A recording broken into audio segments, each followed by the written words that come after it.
சேர்ந்து வாழ சமூகம் அங்கீகரிக்கும் பொழுது அது திருமணம். அதே திருமணத்தை திரு அவை அங்கீகரிக்கும் பொழுது அது திருவருட் சாதனம். குட்டி திருச்சபையாகிய குடும்பம் சிறப்புற அமைந்தால் மட்டுமே சமுதாயம் சிறப்புற்றுரும். கணவனும் மனைவியும் ஒருவரை ஒருவர் தனது உடலாகவும் தனது உயிராகவும் எண்ணி வாழும் பொழுதுதான் உண்மையான அன்பு நிலைக்கும். திருமணத்தின் கடிகளான குழந்தை செல்வங்களை உயர்ந்தவர்களாக வளர்த்தெடுக்க முடியும். எனவே திருமணம் என்னும் திருவருசாலத்தின் மூலம் குடும்பங்கள் திருக்குடும்பங்களாக திகழட்டும். வரம் வேண்டி ஒரு மனதாய் இக்கல்வாரி பலியில் இணைவோம்.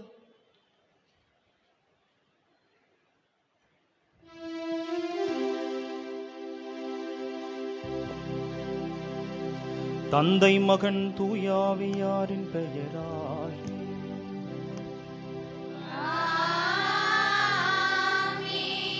நம் ஆண்டவராகிய இயேசு கிறிஸ்துவின் அருளும் கடவுளின் அன்பும் தூயாவியாரின் தோழமை நட்புறவும் நம் அனைவரோடும் இருப்பதாக.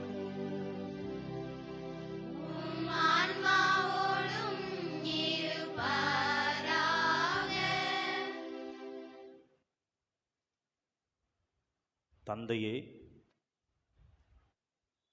நான் என்னுள்ளும் நீர் என்னுள்ளும் நான் உன்னுள்ளும் இருப்பது போல மக்களாகியவர்கள் அனைவரும் ஒன்றாய் இருப்பார்களாக என்று தூய யோவான் நற்செய்தியில் இயேசு ஆண்டவரிடம் ஜெபிக்கிறார். அவருடைய இறைவேண்டலின்படியே கடவுளும் கடவுளின் மகனாகிய கிறிஸ்துவும் தூய ஆவியாரும் மனிதர்களாகிய நம்மிடம் விரும்புவது நாம் ஒன்றித்து வாழ்வதே, பிரிந்து வாழ்வது அல்ல. இறைவன் நமக்கு கொடுக்கப்பட்டிருக்கிற இந்த மானுட வாழ்வியல் சூழலில் நம்மோடு இருக்கிற சகோதர சகோதரிகளிடம் அன்பு செய்து அரவணைத்து பகைமையை விடுத்து பாசத்தையும் நேசத்தையும் பொழிந்து இருக்கிற எல்லா வேறுபாடுகளையும் களைந்து கடவுள் நம்மை இணைத்திருப்பது போல நம்முடைய வாழ்நாள் ஒவ்வொரு நாளும் கடவுளின் விருப்பப்படி ஒன்றித்து வாழ வேண்டும் என்பதே கடவுளின் திருவுளம். அப்படிப்பட்ட ஒரு நல்லதொரு வாழ்வியல் சிந்தனையைத்தான் இன்றைய நாளினுடைய இறை வார்த்தைகள் நமக்கு கொடுக்கின்றன. இன்றைய நாளினுடைய திருவழிபாட்டை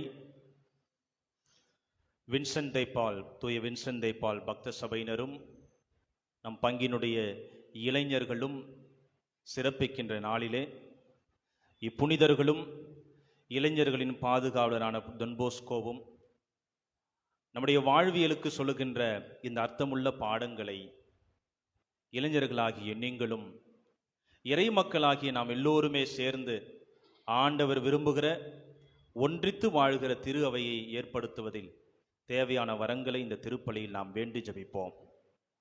அப்படிப்பட்ட ஒன்றித்து வாழ வேண்டிய இந்த மானுட வாழ்க்கைக்கு எதிராக இருக்கின்ற எல்லா விதமான வேறுபாடுகளையும் அதற்காக அந்த ஒற்றுமைக்கு எதிராக நாம் செய்கின்ற குற்றங்களையும் குறைகளையும் எண்ணி ஆண்டவரிடமும் அடுத்தவரிடமும் மன்னிப்பை வேண்டுவோம்.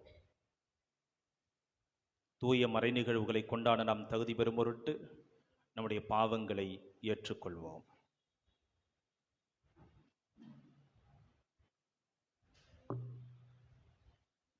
எல்லாம் வல்ல இறைவனிடமும் சகோதர சகோதரிகளை உங்களிடம் நான் பாவியினை ஏற்றுக்கொள்கிறேன். ஏனெனில் என் சிந்தனையாலும் சொல்லாலும் செயலாலும் கடமைகளில் தவறியதாலும் பாவங்கள் பல செய்தேன். என் பாவமே என் பாவமே என் பெரும் பாவமே. ஆகையால் இப்பொழுதும் கன்னியான தூய மரியாதையும் வானதூதர் புனிதர்கள் அனைவரையும் சகோதர சகோதரிகளை உங்களையும் எல்லாம் வல்ல இறைவன் நம்மீது இரக்கம் வைத்து நம் பாவங்களையும் குற்றங்களையும் மன்னித்து நம்மை நிலை வாழ்வுக்கு அழைத்துச் செல்வாராக.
நம் அனைவரின் கருத்துகளோடு இன்றைய நாளில் பிறந்த நாளை கொண்டாடுகிற ராகுல் அவருடைய உடல் உள்ள சுகத்திற்காகவும் அவருடைய பெற்றோர்களுக்காகவும் அவருடைய கல்வியில் அவர் ஞானத்திலும் அறிவிலும் சிறந்து விளங்க வேண்டியும் இறைவன் அவரை தொடர்ந்து ஆசிர்வதிக்க வேண்டியும் ஜெபிப்போம். இன்றைய நாளில் திருவழிபாட்டை சிறப்பிக்கின்ற நம் பங்கினுடைய வின்சென்ட் தே பால் சபையினர், அதன் உறுப்பினர்கள், அவர்களின் குடும்பத்தினர், பிள்ளைகள் அனைவரையும் இறைவன் அவர்களுடைய நிறைவான இரக்க செயல்களின் மூலமாய் செய்கின்ற புண்ணியங்களின் வழியாய் தொடர்ந்து ஆசிர்வதிக்கவும், நன்மைகளால் அவர்களை நிரப்பவும், அவர்களோடு இணைந்து நம் பங்கினுடைய இளைஞர்களையும்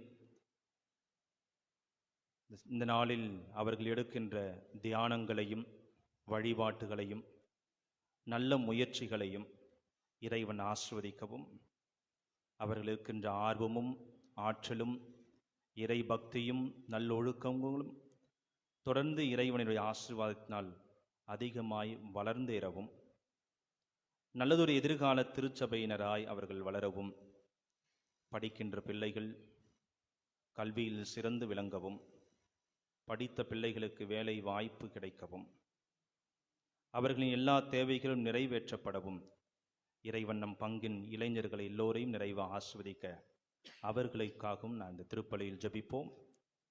நம்முடைய பங்கு தந்தையினுடைய உடல் உள்ள சுகத்திற்காகவும் இறைவன் அவருக்கு நிறைவான மன வலிமையும் உடல் வலிமையும் தந்து தேற்றவும் அவருக்காகவும் நாம் ஜெபிப்போம்.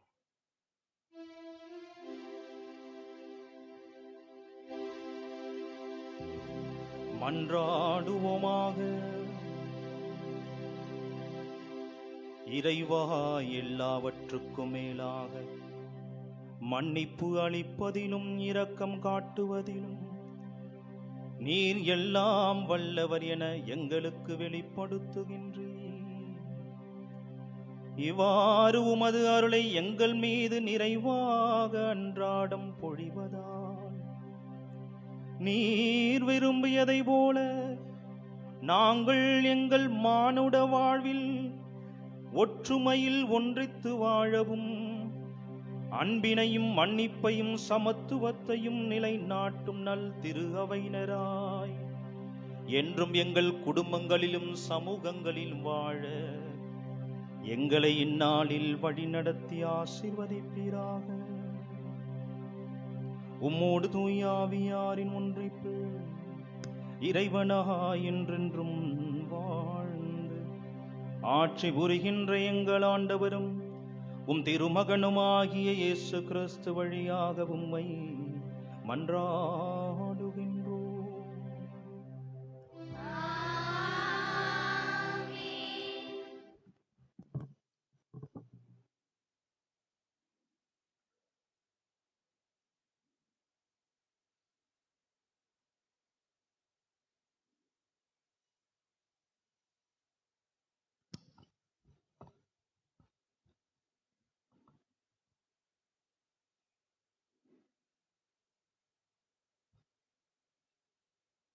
முதல் வாசகம்.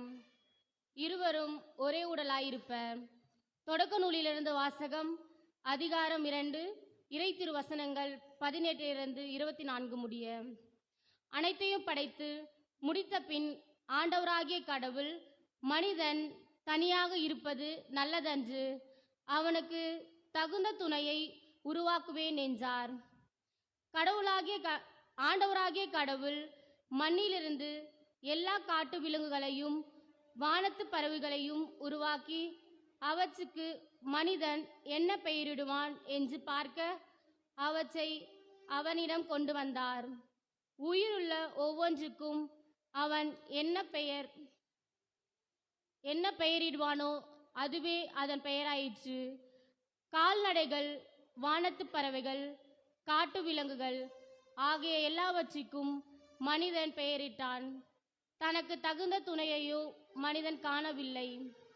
ஆகவே ஆண்டவராகிய கடவுள் மனிதனுக்கு ஆழ்ந்த உறக்கம் வர செய்து, அவன் உறங்கும் பொழுது அவன் விலா எலும்பு ஒன்றை எடுத்துக்கொண்டு எடுத்த இடத்தை தசையால் அடைத்தான். ஆண்டவராகிய கடவுள் நாம் மனிதனிடமிருந்து எடுத்த விலா எலும்பை ஒரு பெண்ணாக உருவாக்கி மனிதனிடம் அழைத்து வந்தார். அப்பொழுது மனிதன், இதோ இவளே என் எலும்பின் எலும்பும் தசையின் தசையும் ஆனவள். ஆணிடமிருந்து எடுக்கப்பட்டதால் இவள் பெண் என்று அழைக்கப்படுவாள் என்றான். இதனால் கணவன் தன் தாய் தந்தையை விட்டுவிட்டு தன் மனைவியுடன் ஒன்றித்திருப்பான். இருவரும் ஒரே உடலாயிருப்பர். இரு ஆண்டவர் வழங்கும் அருள்வாக்கு.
தூய்மையாக்குகிறவர், தூய்மையாக்கப்படுவோர் அனைவருக்கும் உயிர் முதல் ஒன்றே. திருத்தூதர் பவுல் எபிரேயருக்கு எழுதப்பட்ட திருமுகத்திலிருந்து வாசகம். அதிகாரம் 2, இறைத்திருவசனங்கள் 1 முதல் 11 முடிய.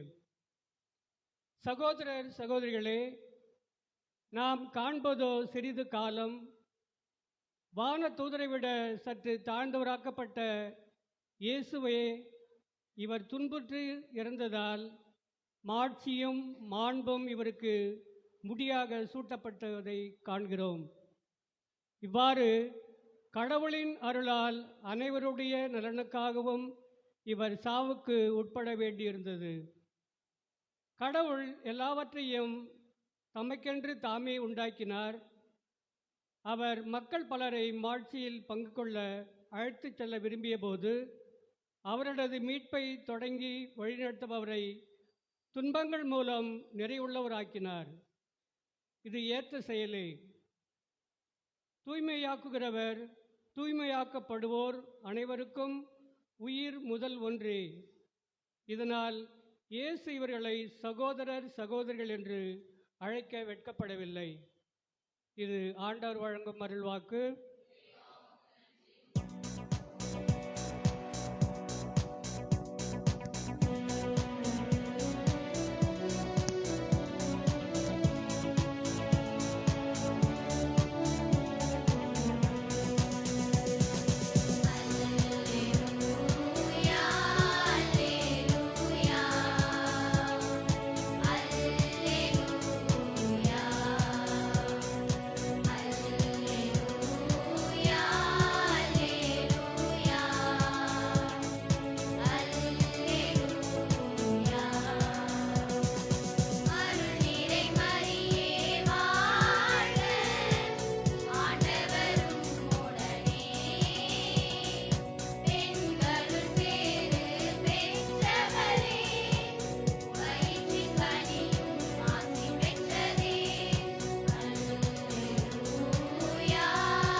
ஆண்டவர் உங்களோடு இருப்பாராக.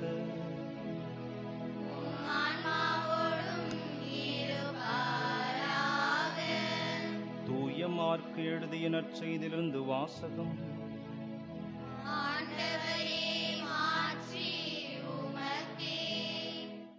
அதிகாரம் 10, இறை வார்த்தைகள் 2 முதல் 16 முடிய. அக்காலத்தில் பரிசேயர் இயேசுவை அணுகி, கணவன் தன் மனைவியை விலக்கி விடுவது முறையா என்று கேட்டு அவரை சோதித்தனர். அவர் அவர்களிடம் மறுமொழியாக, மோசே உங்களுக்கு இட்ட கட்டளை என்ன என்று கேட்டார். அவர்கள், மோசே மணவிலக்கு சான்று எழுதி அவரை விலக்கிவிடலாம் என்று அனுமதி அளித்துள்ளார் என்று கூறினார்கள். அதற்கு இயேசு அவர்களிடம், உங்கள் கடின உள்ளத்தின் பொருட்டே அவர் இக்கட்டளையை எழுதி வைத்தார். படைப்பின் தொடக்கத்திலேயே கடவுள் ஆணும் பெண்ணுமாக அவர்களை படைத்தார். இதனால் கணவன் தன் தாய் தந்தையை விட்டுவிட்டு தன் மனைவியுடன் ஒன்றித்திருப்பான். இருவரும் ஒரே உடலாய் இருப்பர். இனி அவர்கள் இருவரல்ல, ஒரே உடல். எனவே கடவுள் இணைத்ததை மனிதர் பிரிக்காதிருக்கட்டும் என்றார். பின்னர் வீட்டில் இதை பற்றி மீண்டும் சீடர் அவரிடம் கேட்டனர். இயேசு அவர்களை நோக்கி, தன் மனைவியை விலக்கிவிட்டு வேறொரு பெண்ணை மணப்பவன் எவனும் அவருக்கு எதிராக விபச்சாரம் செய்கிறான். தன் கணவரை விலக்கிவிட்டு வேறொருவரை மணக்கும் எவளும் விபச்சாரம் செய்கிறாள் என்றார். சிறு பிள்ளைகளை இயேசு தொட வேண்டும் என்று அவர்களை சிலர் அவரிடம் கொண்டு வந்தனர். சீடரோ அவர்களை அதட்டினர். இயேசு இதை கண்டு கோபம் கொண்டு, சிறு பிள்ளைகளை என்னிடம் வரவிடுங்கள், அவர்களை தடுக்காதீர்கள், ஏனெனில் இறை ஆட்சி இத்தகையோருக்கே உரியது. இறை ஆட்சியை சிறு பிள்ளையைப் போல் ஏற்றுக்கொள்ளாதோர் அதற்கு உட்பட மாட்டார் என உறுதியாக உங்களுக்கு சொல்கிறேன் என்றார். பிறகு அவர் அவர்களை அரவணைத்து தம் கைகளை அவர்கள் மீது வைத்து ஆசி வழங்கினார்.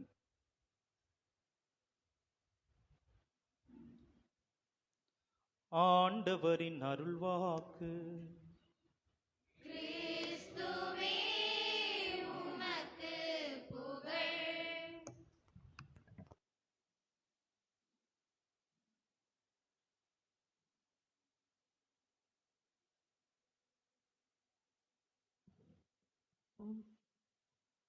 Good morning.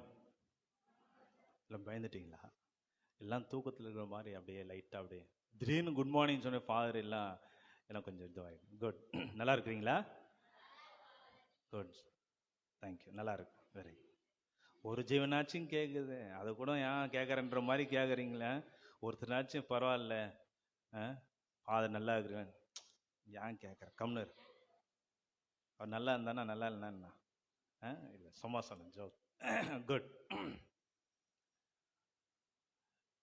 இன்றைய நாளினுடைய திருவழிபாட்டை தூய வின்சென்ட் தி பால் சபையினரும் இளைஞர்களும் சிறப்பிக்கின்றனர். அந்த இரு புனிதர்களுடைய வாழ்வியலோடு சேர்ந்துதான் இன்றைய இறை வார்த்தைகள் நமக்கு ஒரு நல்லதொரு பாடத்தை தருகிறது. இன்னைக்கு என்ன வாசகம் அப்படின்னு படிச்சுன்னு இருக்கும்போது சிந்தத்து செயல்பாடுல இன்னைக்கு காலையில் வந்ததுமே லிட்டர்ஜிலாம் ரெடி பண்ணி தான் மில்கிஷ் பிரதர் சொன்னார். ஏன்னா இன்னைக்கு இவரும் ஒரே உடலாக இருப்பார், இனி அவர்கள் மனிதர் இணைத்ததை பிரிக்காது, அதை எங்கன்னு தேடுடா அப்படின்னு சொன்னவொன்னே இன்னைக்கு ஃபுல்லாக மாஸ் ஃபுல்லாக மேரேஜ் பற்றி தான் இருக்கும் போல, இன்னைக்கு ஃபுல்லாக கல்யாணம் பற்றி தான் போல எல்லாம். இல்லை, நான் வேற மாதிரி சொல்ல போகிறேன் அப்படின்னு சொன்னேன் நான். இன்றைக்கு என்ன ஒரு இறை வார்த்தை நமக்கு சொல்லப்படுது அப்படின்னா 3. 1, கடவுளுக்கே மனிதன் தேவைப்படுகிறான். கடவுளுக்கு மனிதர்கள் தேவைப்படுகிறார்கள். மனிதர்கள் இல்லை என்றால் கடவுள் இல்லை. அப்படிப்பட்ட ஒரு இறை வார்த்தையினோட ஆழமான ஒரு இறையியலைத்தான் இன்றைய இறை வார்த்தைகள் நமக்கு சொல்லுகின்றன. 2வது, மனிதனுக்கு யார் தேவைப்படுகிறான்? மனிதனுக்கு யார் யார் தேவைப்படுறாங்க? கடவுள். அப்புறம் வேற யாரு? இன்னொருத்தர் யாரு? வெரி குட், நல்லா சொன்னீங்க. வெரி குட், நீங்களும் நல்லா சொன்னீங்க. மனுஷனுக்கு 2 பேருமே தேவைப்படுறாங்க. மனுஷனுக்கு தேவை, கடவுளும் தேவை, மனிதர்களும் தேவை. சில பேர் கடவுளை மட்டும் பிடிச்சிக்குவான், மனுஷனை விட்டுருவான். சில பேர் மனுஷனை மட்டும் பிடிச்சிக்குவான், கடவுளை விட்டுருவான். ஆனா இன்றைய இறை வார்த்தைகள் நமக்கு சொல்லுது, கடவுளுக்கே மனிதன் தேவைப்படுகிறான், அதே நேரத்தில் மனிதனுக்கோ கடவுளும் தேவைப்படுகிறான், அவனோடு வாழ்கிற இன்னொரு மனிதனும் தேவைப்படுகிறான். இதுல எங்கன்னா ஒரு இடத்துல ஒருத்தர் இல்லாம போனா கூட இன்கம்ப்ளீட் தான். அது நிறைவு பெறாத வாழ்க்கையாகவே நின்று போய்விடும். விஜய் டிவியில் ஒரு புதுசா ஒரு ஷோ வருது. என்ன நினைச்சேன் அதான் சொல்லுவீங்கன்னு சொன்னேன். தூக்கி போட்டு உதைப்பான உங்களுக்கு பிக் பாஸ்ன்னு சொன்னீங்கன்னா, அவனே கட்சியெல்லாம் மூட்டு பிக் பாஸ் நடத்தி குழப்பணத்தெல்லாம் பார்க்குறான். நீங்க என்ன சும்மா பிக் பாஸ்ன்னு சொன்னீங்க. வேற என்ன நிகழ்வு? வேற என்ன நிகழ்வு? அப்படியே எத்தனை மணி? எத்தனை மணிக்கு போடுவாங்கன்னு சொல்லுங்க, அதை சொல்றேன். டைம் டேபிள் போட்டு பாக்குறியா நீ? சொல்லு, என்ன ஷோ? நிறைய ஷோ தான். அதான் என்ன ஷோ புதுசா போடுறாங்கன்னு சொன்னேன். Mister and missus Chinnadurai. வேற புதுசா சொன்னேன் நான், ஒரு க்ளூ கொடுத்துட்டேன் நான். வேற யாருன்னா விஜய் டி யார் நல்லா பாக்குறீங்க? நீங்க தான் சாமி நல்லா பாக்குறீங்கன்னு நினைச்சீங்களா? ஃபேஸ்புக்கில் போடுவாங்க அந்த ப்ரோமெல்லாம். யோவானோ ஷோ தான். வேஸ்ட். என்னத்துக்கு தான் நீங்களாம் இருக்கிறீங்கன்னு தெரியல. வேஸ்ட். சர்வைவர் ஜி டிவியில் போடுறாங்களோ? நான் சொன்ன உடனே பிடிச்சிட்டேன் பார்த்தியா? Right, very good. ஜி டிவியில் போடுறாங்க சர்வைவர். அப்படியே பயங்கரமா அப்படியே கன்ஃபியூஸ் பண்ணிட்டேன், கொஞ்சம் மிஸ் ஆயிடுச்சு, வேற எதுவும் இல்லை. ஜி டிவியில் போடுறாங்க புது ஷோ சர்வைவர். எங்க இருக்கிறாங்க எல்லாம்? அவங்களாம் காட்டில். ஆனால் பார்க்கறதுல மேக்கப் போட்டு தாங்கிறாங்க எல்லாம் பையன். ஆனால் காட்டில் இருக்கிற மாதிரி காமிக்கிறாங்கல்ல. ஒரு தீவில் யார் அந்த அவங்களுடைய இருப்பு, எக்ஸிஸ்டன்ஸ், அவனுடைய இருப்பை வந்து யார் வந்து தக்க வச்சுக்கிறான், யார் நிரூபிக்கிறாங்க. அப்ப அதோடு சேர்ந்து அவனுடைய ஆற்றலை யார் நிரூபிக்கிறாங்க. அதுதான் ரெண்டுமே. ஒண்ணு, எப்படியாவது தில்லோட அங்க தெம்பு, ஒரு மூக்கை பிடிச்சின்னு மூச்சை பிடிச்சின்னு அங்க வாழ்ந்து காட்டணும். அது ஒண்ணு. இன்னொன்னு, அந்த வாழ்ந்து காட்டுறதுக்கு தேவையான அவனுடைய சக்தி, ஆற்றல், பவர். அந்த பவர்லாம் எப்படி யூஸ் பண்ணி அதுல ஜெயிச்சுட்டு வரான். அந்த சர்வைவல் ஆஃப் த ஃபிட்டஸ்ட் அப்படின்னு சொல்லிட்டு டார்வின் பரிணாம கொள்கையில நம்ம படிப்போம். Survival of the fittest. இந்த உலகமே சர்வைவல் ஆஃப் த ஃபிட்டஸ்ட் தான். அப்படிதான் உண்மை. அதுதான். யார் இந்த உலகத்துல போராடி வாழ முடியுமோ அவனை தான் வாழ முடியும். உண்மையா இல்லையா? இந்த காலத்துக்கு யாரு இருக்கிற எல்லா டாக்ஸ் அது இதுன்னு கட்டி கிட்டி குடும்பத்தை நடத்த முடியுமோ அவன் தான் குடும்பத்தை நடத்த முடியும். இல்ல, அது போலதான் சர்வைவல் ஆஃப் த ஃபிட்டஸ்ட். இந்த நிகழ்வுல இருக்கிறவங்க ஒருத்தருடைய பேட்டிகள் வந்து வெளியே வந்துச்சு. அப்போ வந்து சொன்னாங்க, அப்பா இந்த உலகத்துல கூட வாழ்ந்துடலாம், போய் அந்த மாதிரி தனியான தீவுல வாழ முடியாது. இந்த உலகத்துல கூட போய் வாழ்ந்துடலாம், அது மாதிரி தனியா ஒரு தீவுல போய் வாழ்ந்துட முடியாது. இன்னொன்னு இருக்குது, அந்த தனியா தீவுல வாழறதுக்கு யார் வேணுமோ இல்லையோ கூட இன்னொருத்தர் கண்டிப்பா வேணும். கூட இன்னொருத்தர் கண்டிப்பா வேணும். அதை நான் உண்மையிலேயே அனுபவிச்சிட்டேன் அப்படின்றத அவர்கள் பேட்டியிலிருந்து சொல்றாங்க. இன்றைய முதல் வாசகம் சொல்லுது, கடவுள் உயிரினங்களை படைக்கிறார், மானிடரை படைக்கிறார். அதுவும் எப்படி படைக்கிறார்? ஆணும் பெண்ணுமாக படைக்கிறார். எல்லா உயிரினங்களையும் இருபால் உயிரினங்களாக படைத்த கடவுள் மனிதரை மட்டும் வெறும் ஒருபால் உயிரியாக முதல்ல படைக்கிறார். வெறும் ஆணாதான் முதல்ல படைக்கிறார். இல்ல, அதன் பிறகுதான் கடவுள் என்ன பண்றார்? தொடக்க நூல் 3:24-25 படிங்க. தொடக்க நூல் 3:24-25. ஆ ஆ 3ஆம் அதிகாரமா? ஆ ஆ ம் ம் ம் ஆ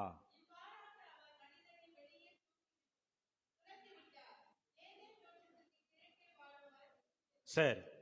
ஏதேன் தோட்டத்துல மனுஷனை ஒருத்தனை தான் கடவுள் படைக்கிறார். அவ்வளோ பெரிய தோட்டத்துல ஆடு மாடு எல்லாமே, யானை புலி சிங்கம் எல்லாமே ஜோடி ஜோடியா இருக்கிறத பாக்குறார். எல்லாமே இருபால் உயிரினா சந்தோஷமா இருக்குது.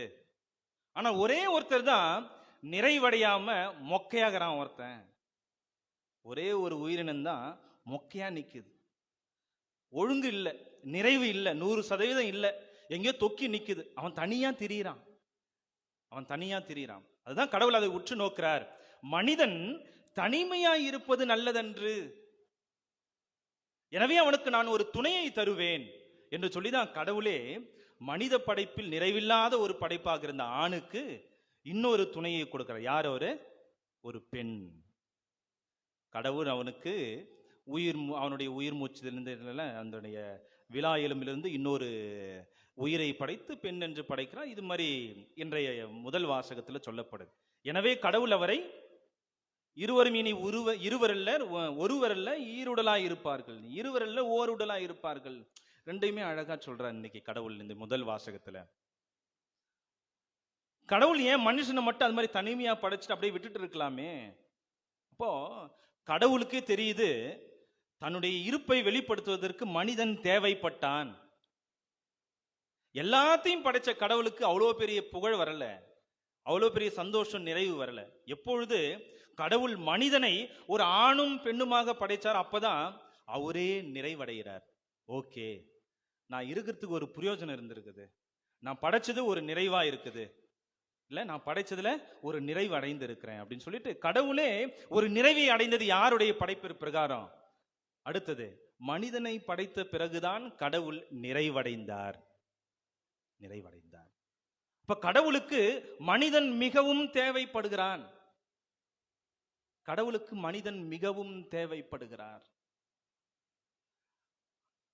யோவான் நற்செய்தி தொடக்க நூல் 9ஆம் அதிகாரம் எடுங்க. தொடக்க நூல் 9:15 இறைவசனம் படிங்க.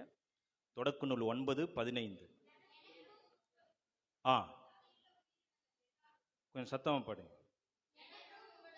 எனக்கும் உங்களுக்கும் சதையுள்ள உயிரினங்கள் எல்லாவற்றுக்கும் இடையே ஒரு உடன்படிக்கை ஏற்படுத்துறார். என்ன அந்த உடன்படிக்கை கடவுள் சொல்றார்? படிங்க. உயிர்கள் எல்லாவற்றையும் அழிப்பதற்கும் தண்ணீரை நான் இனி ஒருபோதும் பெரும் வெள்ளமாக மாறாது. கடவுள் ஒரு தொடக்க காலத்துல சில மக்களினங்கள் பழுகி பெருகின பிற்பாடு அவங்க வாழ்ந்த வாழ்க்கை மேல கோபம் கொள்றார். என்னன்னா, உங்களை போய் இப்படி படிச்சு நான் பெருமைப்பட்டேன், ஆனா நீங்க இப்படி வாழறீங்களேடா அப்படின்னு சொல்லிட்டு கஷ்டப்பட்டு என்ன பண்ணார், அழிக்கிறதுக்கு திட்டமிடுறார். நோவாவின் காலத்துல, அந்த நோவாவின் காலத்துல பெரு வெள்ளப்பெருக்கெடுத்து 40 நாள் உலகமே அழியுது. ஏன்னா எது, எல்லா உயிரினங்களும் இருக்கும்போது மனிதர்கள் மற்ற உயிரினங்கள் எல்லாமே அழிக்கப்படுறாங்க. ஒரே ஒரு குடும்பம் தான், நோவாவின் குடும்பம் மட்டும்தான் காப்பாற்றப்பட்டது. அதே போல உயிரினங்கள்ல சில உயிரினங்கள், யாரெல்லாம் எந்த உயிரினங்கள்லாம் நோவாவின் பெட்டகத்தில் இருந்ததோ அதெல்லாம் அந்த உயிரினங்கள் காப்பாற்றப்படுது. ஆனா கடவுள் என்ன பண்றார், இதே மாதிரி போனா எனக்கும் வாழறதுக்கு கடவுளின்ற ஒரு அர்த்தம் இல்லாம போயிடும். நான் படைச்ச மனிதர்கள் நீங்களா எல்லாரும் செத்து போனா உங்களுக்கும் அர்த்தம் இல்லாம போயிடும். எனவே நான் உங்களிடம் ஒரு உடன்படிக்கை செய்து கொள்கிறேன். இனிமேல் மனிதர்களை அழிப்பதற்கு நான் தண்ணீரை பயன்படுத்த மாட்டேன் அப்படின்னு சொல்றேன். என்ன ஒரு அதனுடைய பேசிக் கான்செப்ட், மனுஷங்களை இனிமேல் நான் அழிக்க மாட்டேன்பா, நீங்க இல்லைன்னா என்னால இருக்க முடியாதுப்பா. சொல்லுவாங்கல்ல, பிள்ளைங்க வந்து வீட்டிலே இருந்து திடீர்னு எடுத்து போய் போர்டிங்ல ஹாஸ்டல்ல கொடுத்தா போனு மேல போனு, அழுவு மேல அழுக, இவங்களுக்கு அவங்கள பாக்குறது, அவங்கள இவங்கள பாக்குறதுக்கு வாரம் வாரம் ஓடிக்கின்னு, மாசம் மாசம் ஓடிக்கின்னு. இல்ல சில பசங்க போர்டிங்ல சேர்த்த அடுத்த வாரமே வீட்டுக்கு ஓடுருவான், பார்க்க முடியாம ஒரு சூழல். ஏன்னா இவங்களுக்குள்ள ஒரு கடவுளும் அப்படிதான் மனிதர்களின் மேல் இருக்கிற ஆழ்ந்த அதீத அன்பை வெளிப்படுத்துகிறார். நீங்க இல்லைன்னா நான் இனிமேல் இருக்கிறதுக்கு அர்த்தமே இல்லை. எனவே இனிமேல் மக்களினங்களை நான் அழிக்க மாட்டேன். தொடக்க நூல் 18ஆம் அதிகாரம் படிங்க. தொடக்க நூல் 18ஆம் அதிகாரம் 23வது இறைவசனம் படிங்க. 18. ஆபிரகாம் அவரை அணுகி, அந்த தூதர்களை அணுகி கூறுகிறார். எந்த தூதர்கள்? சோதோம் கொமோராவை அழிப்பதற்காக 2 தூதர்கள் வந்து கடவுளின் கட்டளைப்படி போறாங்க. அங்க இருக்கிறவங்க எல்லாரையும் அந்த நகர் முழு அழிக்கிறதுக்காக போறாங்க. அப்ப அந்த தூதர்களை அணுகி ஆபிரகாம் கேட்கிறார். என்ன கேட்கிறார்?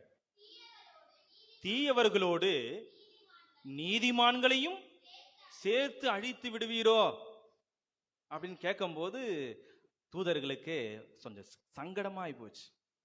என்னன்னா இந்த மனுஷன் இப்படி கேட்டானே, இல்ல போறவர் கடவுளின் கட்டளைப்படி அந்த ஊரையும் அழிக்க போறாரு. ஆனா போகும்போது இந்த ஆபிரகாம் வந்து கேட்டு, தீயவர்களோடு சேர்ந்து நல்லவர்களையும் அழிக்கிறார் கடவுளா, நீ இவ்வளோ கொடுங்கமையான கடவுளா அப்படின்னு சொல்லிட்டு கேட்கிறார். உடனே கடவுள் தூதர் என்ன சொல்றாரு, ஒருவேளை அந்த நகரில் 50 நீதிமான்கள் இருந்தால் அவர்களை அழிக்க மாட்டேன் அப்படின்னு சொல்றார். 50 நீதிமான்கள் நல்ல மனுஷங்க 50 பேரை பார்த்தா கூட நான் அழிக்க மாட்டேன். அப்ப கடவுள் இன்னும் மோயிஸ் வந்து இன்னும் சிபாரிசு பண்ணினே இருக்கிறார். லாஸ்ட் 32வது இறைவசனம் படிங்க. 32வது இறைவசனம். அதற்கு அவர் 20 பேரை முன்னிட்டாவது, 20 பேர் 10 பேர் கூட இல்லையா, 10 பேர் இருந்தாவது நான் அழிக்க மாட்டேன். அப்ப கடவுளுடைய நல்ல மனசு பாருங்க. மனிதர்களை அழிப்பதற்கு கடவுள் எப்பொழுதும் விரும்பவில்லை. மானுடத்தை அழித்து அதில் சுகம் காண்கிறவர் கடவுள் அல்ல. மானுடத்தை அழித்து அதில் சுகம் காண்கிறவர் கடவுள் அல்ல. மாறாக மானுடை எந்த அளவுக்கு நல்லா வளரணும், சந்தோஷமா வளரணும், ஒற்றுமையா வளரணும், நல்ல வளமையா இருக்கணும்னு சொல்லிட்டு தான் சந்தோஷப்படுறார் கடவுள். ஏனென்றால் கடவுளுக்கு மனிதன் தேவைப்படுகிறான். இன்றைய 2ஆம் வாசகத்தில் பவுலடியார் அழகாய் சொல்லுகிறார், தூய்மையானவரும் தூய்மை ஆக்கப்படுகிறவர்களுக்கும் முதல் உயிர் ஒன்றே ஒன்று, கிறிஸ்து தான். எனவேதான் அவர் வானதூதரை விட சற்றே தாழ்ந்தவராய் இருந்த நிலையை பற்றி கொண்டார் என்று சொல்லப்படுகிறது. பிலிப்பியருக்கு எழுதிய 2ஆம் திருமுகத்தில் நாம் படிப்போம், கடவுள் தன்மையில் விளங்கிய அவர் தனது வலிமையை நிறைவாக பற்றி கொள்ள விரும்பவில்லை, மாறாக தாழ்நிலை பூண்டு மனித கோலம் ஏற்கிறார் என்று சொல்லப்படுகிறது. வானதூதரை விட சற்று குறைவான நிலை என்னது? மனிதர்கள் நாம் வாழ்கிற நிலையில் தான். ஆனால் இந்த மனிதர்கள் வாழ்கிற நிலையை கடவுள் அந்த ஸ்தானத்திலிருந்து கீழே இருந்து இந்த மனித நிலைமையை ஏன் ஏத்துக்கணும்? நம்மள போல அவர் மாறலாமா? அங்கிருந்து கீழே உட்காருங்கன்னு சொன்ன உடனே நம்ம என்னடா என்ன சாமி மேல இருந்து கீழே உட்கார சொல்லிட்டாரு. திடீர்னு மேலே உட்காருங்க வச்சிங்களா, அந்த உடனே நான் கீழே உட்காருங்க அப்படின்னா, சாமி என்ன திடீர்னு எல்லாரையும் விட்டுட்டு என்ன காக்குறாரு. சங்கடம் மனிதர்களுடைய நிலைமை தான். ஆனா கடவுள் நிலைமை பாருங்க. கடவுள் நிலையில் இருந்த அவர் வானதூதரின் நிலையை விட கீழானது ஒன்று, மூணாவது ஸ்டேட்டஸ் என்னது, மனிதர்களின் நிலையை ஏற்றுக்கொள்கிறார். கடவுள் இறங்கி வரார். ஏன்? கடவுள் இந்த மனித குலத்தை மீட்பதற்காக இந்த கோலம் பூண்டார் என்று சொல்லப்படுகிறது. யோவான் நற்செய்தி 3ஆம் அதிகாரம் 15வது இறைவசனம் சொல்லும், தம் ஒரே மகனை, கடவுள் எந்த அளவுக்கு இந்த உலகத்தை அன்பு செய்தார் என்றால், தம் ஒரே மகனை உலகிற்கு அனுப்பும் அளவிற்கு உலகின் மேல் அன்பு கூர்ந்தார். அப்போ கடவுள் மேலே இருந்து சும்மா உட்கார்ந்து பார்த்துனல்ல, இந்த மனிதர்கள் எப்பொழுது அதிகமான ஒரு உச்ச நிலையில் போகிறார்களோ, ரொம்ப எக்ஸ்ட்ரீம் நிலையில பாவத்தாலும் குற்றங்களினாலும் மீட்க முடியாத நிலையில, தப்பிக்க முடியாத காப்பாற்ற முடியல நிலையில போய் நின்னா சொல்லுவாங்களா, கழுத்தளவுக்கு வந்து போச்சுன்னு என்ன பண்ணணும், கழுத்தை வெட்டி போட்டு போடா அப்படின்னு சொல்லுவாங்க. கழுத்தளவுக்கு துன்பம் வந்து போச்சு, இனிமேல் நான் ஒண்ணு பாத்துங்கிறேன், போனா போது வெட்டி போ அப்படின்ற அந்த நிலைமைக்கு மனிதர்கள் நிலை வந்தால், கடவுள் வேடிக்கை பார்ப்பவர் அல்ல, கடவுள் தன் நிலையிலிருந்து கீழே இறங்கி அவர்களை மீட்கும் பணியை தொடங்குகிறார். அப்படிப்பட்ட மீட்கும் பணியை தொடங்கியவர்தான் இயேசு. எனவே கடவுளுக்கு மனிதன் மிகவும் மிகவும் தேவைப்படுகிறார். அதில் தான் அவர் நிறைவடைந்தார். இது ஒன்று. இரண்டாவது, மனிதர்களாகிய நாம், நமக்கு என்ன தேவை? நாமளே தான் பிறந்துக்கணும், நாமளே தான் வளர்ந்துக்கணும், நாமளே தான் எல்லாத்தையும் அனுபவிச்சுக்கணும், நாமளே தான் எல்லாத்தையும் வெற்றி அடைஞ்சிக்கணும் நினைச்சுக்கணும் இருந்தோம் வச்சுங்களேன், எங்க போய் நிப்போம்னு தெரியாது. அதனுடைய அதிகமான வெளிப்பாடு தான் இந்த பெருந்தொற்றுலாம். நானே மானுடத்தை வளர்ப்பேன், நானே மானுடத்தை அழிப்பேன். மனுஷங்களால நிலை உருவானது தான் இந்த பெருந்தொற்று. மனுஷங்களால உருவானது தான் இந்த பெருந்தொற்று கொரோனா. அவன் நினைச்சா அவன் உலகத்தையும் அழிச்சிடலான்னு சொல்லிட்டு சீனாக்காரன் முடிஞ்சா, நம்மளாம் உயிரோட இருக்கிறோமே, ஏய் கொரோனாவே பார்த்தேன்டா நானு, அவனுக்கு தைரியமா சொல்லலாம் இல்ல, நாங்களாம் தப்பிச்சிட்டோம் பாடுறா அப்படின்னு. மனிதர்கள் நினைக்கிறார்கள் நாம் எல்லாரையும் நாம் ஜெயித்து விடலாம் என்று. இல்லை, மனிதன் கடவுளை நம்பினால்தான் அவன் வாழ முடியும். கடவுளை நம்புன்னு வாழணும். மனுஷன் வந்து தானா வாழ்ந்துட முடியாது. மனிதன் தானாக வாழ்வை வெற்றியை அடைய முடியாது. மனிதன் தானாக தன் வாழ்க்கையில் வரும் துன்பங்களை எதிர்கொள்ள முடியாது, சவால்களை எதிர்கொள்ள முடியாது. மனிதனுக்கு தேவை கடவுள் என்கிற சக்தி. உயிரினங்களுக்கு தேவைப்படுகிறது தேவையில்லையோ, ஆனால் மனிதர்களுக்கு கடவுளின் தேவை மிக மிக தேவை. ஏன் அது ரொம்ப மிக மிக தேவை? தொடக்க நூலில் கடவுள் மனிதனை எப்படி படைக்கிறார்? அவனுடைய மூச்சை ஊதி பண்ணுகிறார். அப்புறம் மண்ணை புச்சி கிச்சி காது கை மூக்கெல்லாம் வச்சு அழகா அப்படியே வடிக்கிறார். ஒரு மோல்டிங் வச்சிருந்தாரு, மோல்டிங்ல போட்டு அழுத்தினார், அப்படியே வந்து நின்னா. இந்த விநாயகர் சதுர்த்தி வந்துச்சு இல்லையா, விநாயகர் சதுர்த்தி அப்போ வந்து கடைக்கு போனேன் நான். ஏன்னா அங்கேயும் அப்பவே வந்து அந்த விநாயகர் சிலையை வந்து வைக்கிறான், மோல்டிங் வச்சுக்கிறான். என்ன மண்ணுங்க உனக்கு வேணும்? களிமண்ணா? போடுறா களிமண்ணை அழுத்து. களிமண் விநாயகர். என்ன மண்ணு வேணும்? செம்மண் விநாயகர் வேணுங்க, அழுத்து போடு செம்மண். அது மாதிரி அப்பவே கடவுள் அது மாதிரி மோல்டிங் வச்சு பண்ணாரா? என்ன மாதிரியான மோல்டிங் கடவுள் பண்றார்? He molded humanity by himself. கடவுள் மனிதனை தம் சாயலிலும் உருவிலும் படைக்கிறார். அப்ப கடவுள் மனிதனை அவர் சாயலிலும் உருவிலும் படைக்கும் போது மனுஷனுக்குள்ள கடவுள் என்ற பயம், பக்தி, அந்த சாயல், அந்த இறை ஆற்றல், கடவுள் பயம் இல்லாம இருக்குமா? இருக்கும். இல்ல இல்லாம தான் இருக்கலாமா? இருக்கக்கூடாது. எந்த மனிதன் ஒருவன் கடவுளை வெறுக்கிறானோ, கடவுளை மறுதலிக்கிறானோ, அவன் மனிதனாக இருப்பதற்கு அர்த்தம் இல்லை. ஒருவேளை கடவுள் அவன் மேல இறக்கப்பட்டு வாழ வைக்கலாம். அட நீ சொன்னாதான் நான் கடவுள் நில்ல போறதில்லை, உண்மையான கடவுள் ஆக போறதில்லை, நீயும் வாழ்ந்துட்டு போ அப்படின்னு விட்டு விடலாம். அதனால் அவன் மறுப்பது என்பதற்காக கடவுள் இல்லை என்பதை பொய் உண்மையாயிட முடியாது. எனவே கடவுள் மனிதனை அவன் சாயலிலும் உருவிலும் படைக்கிற பொழுது மனிதனுக்கு மிக மிக தேவை கடவுள். இந்த இது ரொம்ப ரொம்ப தேவை. இன்றைக்கு 2 நாளைக்கு முன்னாடி எனக்கு தெரிஞ்ச ஒரு யூத் பிள்ளை ஃபோன் பண்ணி, ஃபாதர் உங்களை ஒரு முக்கியமான நிகழ்வுக்கு கூப்பிடுறேன் ஃபாதர். என்னம்மா? அடுத்த மாதம், இந்த மாதம் 24ஆம் தேதி எனக்கு கல்யாணம் ஃபாதர், வாங்க ஃபாதர் பூசைக்கு. சரிம்மா, ரொம்ப சந்தோஷம், நல்லது தான். ஆமாம், இது புரட்டாசி மாதமாச்சு, யாரும் கல்யாணம்லாம் வைக்க மாட்டாங்களே அப்படின்னு சொல்லிட்டு சும்மா கேட்டேன் நான். அம்மா சிரிக்கிறாங்க. இல்லை ஆமாம் தானே, புரட்டாசி மாதம் யாரும் வைக்க மாட்டாங்களே கல்யாணம். நீங்கள் என்ன ஃபாதர் புரட்டாசி ஆகுது கிரட்டாசி ஆகுது? இந்த மாதம் அக்டோபர் மாதம் ஜபமாலை மாதம். நான் ஜபமாலை பண்ணி பண்ணி பண்ணி தான் ஒரு நல்ல ஒரு மாப்பிள்ளை எனக்கு கிடைச்சாப்புல என் குடும்பத்துக்கு. அதனால ஜபமாலை மாதத்தில் எந்த நாள் இருந்தாலும் பரவாயில்ல, என் குடும்பம் நல்லா இருக்கும் ஃபாதர். ஒரு இந்த காலத்து பிள்ளை சொன்னது. மனிதனுக்கு கடவுள் தேவை. அது எந்த ரூபத்தில் வேணா நம்ம எடுக்கலாம், எவ்வளோ எந்த சூழ்நிலையும் வேணாலும் கடவுளின் தேவை நம்ம ஏற்படலாம். அது சிறிய சூழ்நிலையோ பெரிய சூழ்நிலையோ. ஆனால் கடவுள் எதிர்பார்ப்பது நமக்கு அந்த கடுகளவு நம்பிக்கை. கடுகளவு நம்பிக்கை தான், பெரிய நம்பிக்கை இல்லை. இந்த அளவுக்கு நம்பிக்கை இருந்தாலே போதும் சொல்றார். இந்த அளவுக்கு நம்பிக்கை இருந்தாலே போதும், மலையளவு பெயர்க்கலாம் அப்படின்னா கடவுள் எந்த அளவுக்கு மனுஷன் வந்து அந்த நம்பிக்கையை உள்ள வச்சிருக்கிறார் பார்த்தீங்களா, விசுவாசத்தை. அப்ப கடவுளுக்கு, மனிதனுக்கு கடவுள் மிக மிக தேவை. கடவுள்ல இல்லாம நம்ம வாழ முடியாது. அது எப்படிப்பட்ட சூழ்நிலையா இருந்தாலும் சரி, நம்ம வாழ்க்கையில துன்பமே சூழ்ந்திருந்தாலும் சரி, கிடைச்சது கேட்கறது கிடைக்காமலே இருந்தாலும் சரி, ஆனால் கடவுளை விட்டு நாம் விலகக்கூடாது. யாக்கோபுக்கு எழுதிய திருமுகம் 4ஆம் அதிகாரம் 8வது இறைவசனம் படிங்க. யாக்கோபுக்கு எழுதிய திருமுகம் 4:8. கடவுளை அணுகி செல்லுங்கள், அவரும் உங்களை அணுகி வருவார். போதும். இவ்வளவு அழகான வார்த்தை பாருங்க.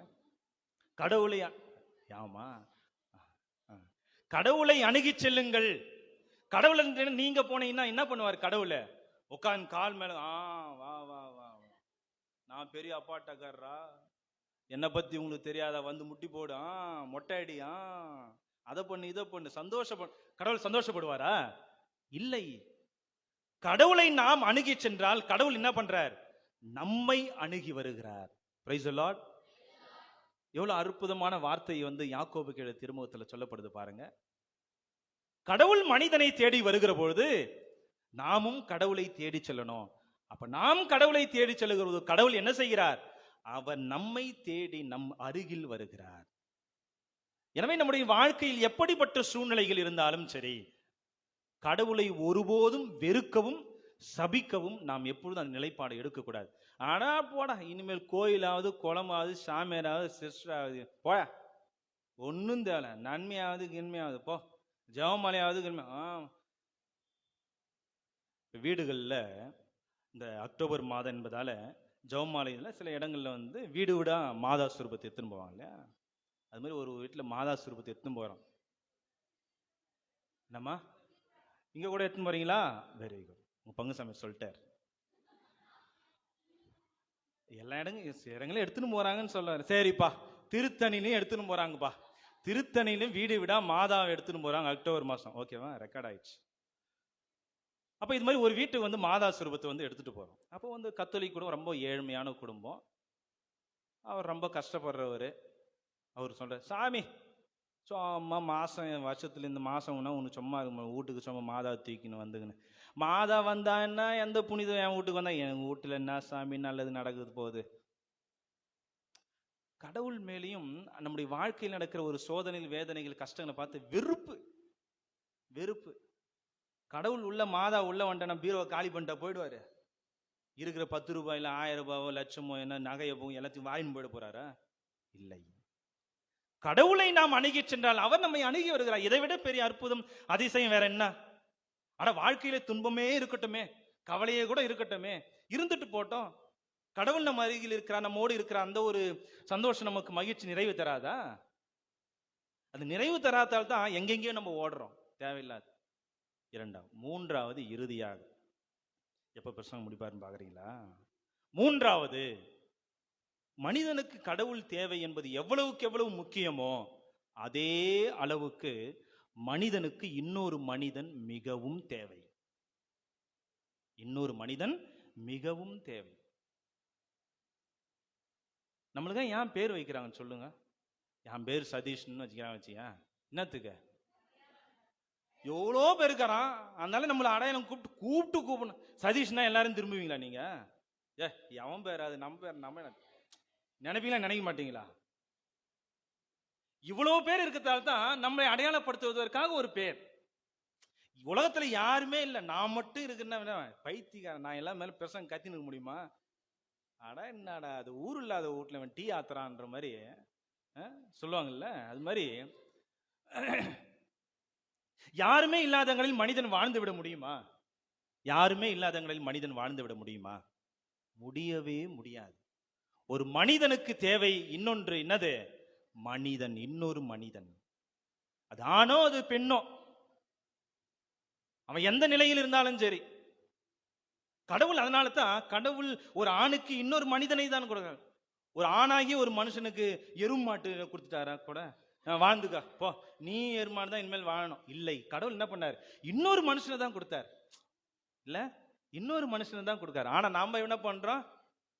மனுஷங்களை என்ன பிரிச்சு, அவன் இந்த ஜாதி, அவன் இந்த ஜாதி, அவன் அங்கிருந்து போனவன் இங்கிருந்து போவன், இவன் வரக்கூடாது, அவன் அதை தொடக்கூடாது, இவன் நம்மளுக்கு கேடு கெட்டது,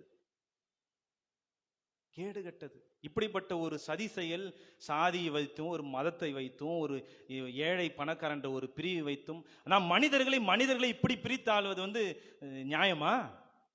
நியாயமா? கடவுள் அப்படியா படைக்கிறார்?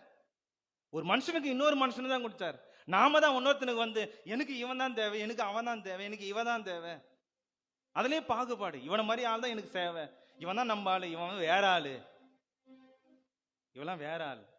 சில இடங்கள்ல நான் போனா என்ன ஒரு சாமி எத்த உடனே என்ன ஊர் தான் என்ன கேட்கறது. என்னதுக்கு? அவர் அப்படியே கண்டுபிடிக்க போறாராம் என்னுடைய வகரா என்னன்னு சொல்லிட்டு. பெரிய ஊர் அவர், என் வகரா கண்டுபிடிக்க அவர். என்ன இது? ஆனா ஒரு குழப்பதெல்லாம். மனிதனுக்கு தேவை இன்னொரு மனிதன் தானே தவிர, அவன் எந்த நிலையில் இருந்தாலும் சரி, அவன் எந்த நிலையில் இருந்தாலும் அவன் மனிதன், அவ்வளவுதான். யோவான் நற்செய்தியின் முதல் திருமுகத்தில் 4ஆம் அதிகாரத்தில் படிப்பேன்ல, கடவுளை நான் அன்பு செய்கிறேன் என்று சொல்லிக்கொண்டு, அடிக்கடி சொல்லியிருக்கிற இந்த இறைவசனம் பைபிள் தேனது போதும், எனக்கு நேரம் கேட்டு மனப்பாடம் ஆயிருக்கணும். கடவுளை அன்பு செய்கிறேன் என்று சொல்லிக்கொண்டு,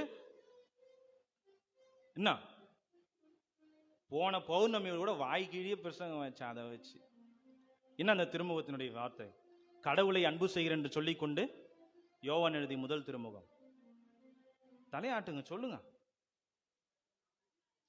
என்ன எல்லாரும் தான் பௌர்ணமி போன பௌர்ணமி யார் யார் பூசைக்கு வந்து கை தூக்கு? யாரு? ஒரு அம்மா தான் கை தூக்குறாங்க. வேற யாரும் இல்லையா?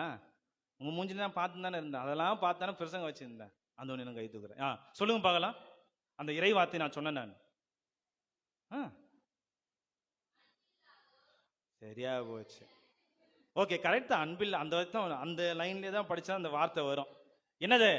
கடவுளை அன்பு செய்கிறேன் என்று சொல்லிக்கொண்டு தன் சகோதர சகோதரிகளை அவனாவது வெறுப்பானாகில் அவன் யாரு? அவன் யாரு? அதனாச்சு சொல்லுங்க, அவன் யாரு? பொய்யர். Very good. Fraud.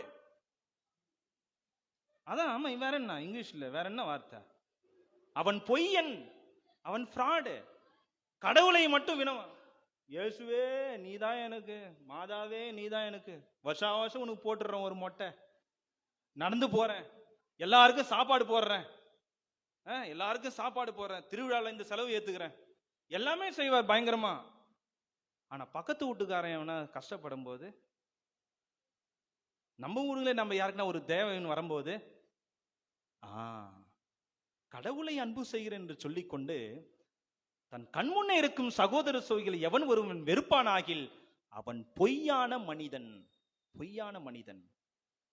Existential philosopher சொல்லுவார், இருப்பு தன்மையின் மெய்யில் சொல்லும். அது என்ன? Jean Paul Sartre, we exist to coexist, we are thrown into the world. நாம் இந்த உலகத்துல கடவுள் நம்மளை தூக்கி போட்டாராம், நீ எப்படியா வாழ்ந்துக்கோ. நம்ம போய் மாடோட பன்னியோட இதெல்லாம் போய் வாழ முடியுமா? மனுஷனோட தான் வாழ முடியும். எனவே இன்றைய நாளினுடைய இறை வார்த்தை நமக்கு சொல்லுகிறது, கடவுள் மனிதனை ஆணும் பெண்ணுமாக படைக்கிறார். எது வரைக்கும்? அவங்க ஆணும் பெண்ணுமா ஒன்றித்து வாழ படைக்கிறார். அதுதான் ரொம்ப முக்கியம். 2 பேரை படிச்சுட்டு நீ 2 பேரும் சண்டை போடுங்க, நான் டெய்லி நான் பார்க்கணும். உன்னை அவன் வாடான்றதும் உன்னை அவன் வாடின்றதும் போடின்றதும் அதை சொல்றது, அதை பார்த்தா கடவுள் விரும்பினார்? நோ. நீங்கள் இருவரும் ஒன்றித்து வாழ வேண்டும் என்று கடவுள் விரும்பினார். அதான் யோவான் நற்செய்தி 17ஆம் அதிகாரம் 21வது இறைவசனம் சொல்லுகிறது, தந்தையே, நான் உன்னுள்ளும் நீர் என்னுள்ளும் இருப்பது போல இந்த உலகத்தில் வாழ்கிற இவர்களும் ஒன்றாய் இருப்பார்களாக. ஆனா இன்னைக்கு நம்ம ஒன்னா இருக்குன்னு விருப்பப்பட்டாலும் சில பேர் விரும்ப மாட்டாங்க. நீ மதத்தால பிரியணும், நீ இந்துன்னு சொல்லு, இந்த நாடு இந்துக்குன்னு சொல்லு, இந்த நாட்டில் எந்த ஜாதி தான் மேல இருக்கணும்னு சொல்லு, நம்மளாம் ஒற்றுமையா இருக்குன்னு நினைச்சா கூட விட மாட்டாங்க சில பேர். அதுல இன்னொன்னு என்னன்னா, அவன் அப்படிதான் சொல்ற, நம்மளாச்சும் ஒற்றுமையா இருக்கலாமா? நமக்குள்ள இன்னும் கொஞ்சம் பிரிவு, நமக்குள்ள இன்னொரு பிரிவு. அதனால தான் அவன் கொஞ்சம் சேர்ந்து ஆட்டம் போடுறான். சொல்லுவாங்கல்ல, ஊர் 2 போட்டா கூத்தாடி கொண்டாட்டன்ற மாதிரி, இவன் ஒரு மதத்தையும் அதை ஒரு சாதியும் மேல எடுத்து பார்த்து எல்லாம் இப்படிதான் இருக்குன்னு சொல்லிட்டு விரும்பினா, இங்க இருக்கிறவன் என்ன பண்றது? நம்மளுக்குள்ளே சண்டை போட்டுக்கிறது. என் அன்பியும் பெருசா, உன் அன்பியும் பெருசா, என் ஊர் பெருசா, இவன் ஊர் பெருசா, நான் பெரிய கிறிஸ்தவனா, நீ பெரிய கிறிஸ்தவனா? முட்டாள்.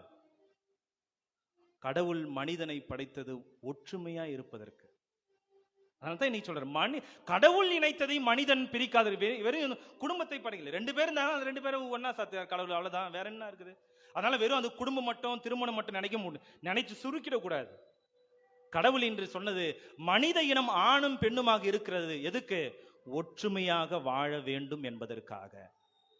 எனவே இன்றைய நாளில் இன்றைய இறை வார்த்தைகள் வின்சென்ட் தேப்பால் இன்னைக்கு செய்யறாங்கல்ல, வின்சென்ட் தேப்பால் ஒரு முறை கடவுளாண்ட வேண்டாராம், கடவுளே நான் மனிதர்களை கடவுளே நான் மனிதர்களும் கடவுளை பார்க்கணும், மனுஷங்களாண்ட நான் யாரை பார்க்கணும்? உன்னை பார்க்கணும், கடவுளை பார்க்கணும் வேண்டாராம்.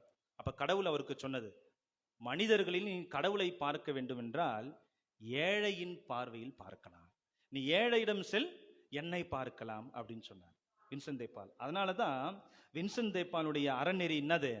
தர்மம் செய்யணும், புண்ணியம் செய்யணும், ஏழை எளியவர்களுக்கு ஏதாவது உதவி. அதாவது அதனுடைய core principle of Vincent de Paul society. அதாவது அந்த வின்சென்ட் தேப்பால் அப்படி வாழ்ந்தவர். அப்ப ஏழையிடம் நான் கடவுளை பார்க்கணும், ஏழையிடம் நான் போகணும், மனுஷங்கிட்ட போகணும், தேவையில் இருப்பவங்கிட்ட போகணும், அப்ப நான் அவனிடம் கடவுளை பார்ப்பேன். ஏன்? மனுஷனும் கடவுளும் ஒண்ணுதான்டா. கடவுள் அப்படிதானே படைச்சார் மனுஷங்களை. இன்றைய நாளில் இப்படிப்பட்ட இறை வார்த்தைகளும் புனிதங்களும் நமக்கு சொல்வதை போல கடவுளை நாம் எப்பொழுதும் தெய்வ பக்தியோடு அணுகுவோம், தெய்வ பக்தியோடு அணுகும். நம் பிள்ளைகளுக்கு அந்த கடவுள் பயத்தை சொல்லி கொடுப்போம். கோயிலுக்கு போடா, இறை வார்த்தை படிடா, வாசகம் எடுத்து படி, பாட்டு பாடு, ஜெபமாலை சொல்லு, ஞானோதேசம் கிளாஸுக்கு, மறைக்கல்விக்கு போ, திருவுருட்சாதனம் வாங்கு, கோயிலை பார்த்தா, சாமியாரை பார்த்தா, சிஸ்டங்களை பார்த்தா, யாருன்னா ஒரு பெரியவங்களை பார்த்தா தோஷம் சொல்லு. தெய்வ பக்தி நம்ம வளர்க்கணும், பிள்ளைகளுக்கு கொடுக்கணும். எனவே இன்றைய நாளில் இறைவார்த்தை நமக்கு சொல்வதை போல, கடவுளுக்கு மனிதன் தேவைப்படுவதை போல மனிதனாகிய நாம் தெய்வ பக்தியோடும் இறை பக்தியோடும் வாழவும், அதை போலவே நம் கண்முன்னே இருக்கிற சகோதர சகோதரிகள் நம் ஒன்றித்து வாழ்கிற நல்லதொரு பண்பை கொண்டு வாழ்கிற திரு அவையினராய், சமூகத்தினராய், மனிதராய் வாழ ஆண்டவருடைய அருளை வேண்டுவோம். ஆமென்.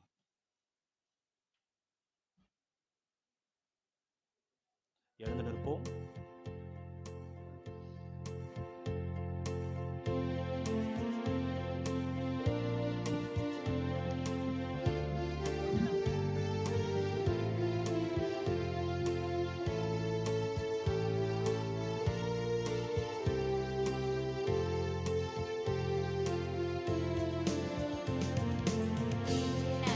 மண்ணையும் படைத்தவரா கடவுள் ஒருவர்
தந்தையே, விண்ணுக்கும் மண்ணுக்கும் ஆண்டவரே,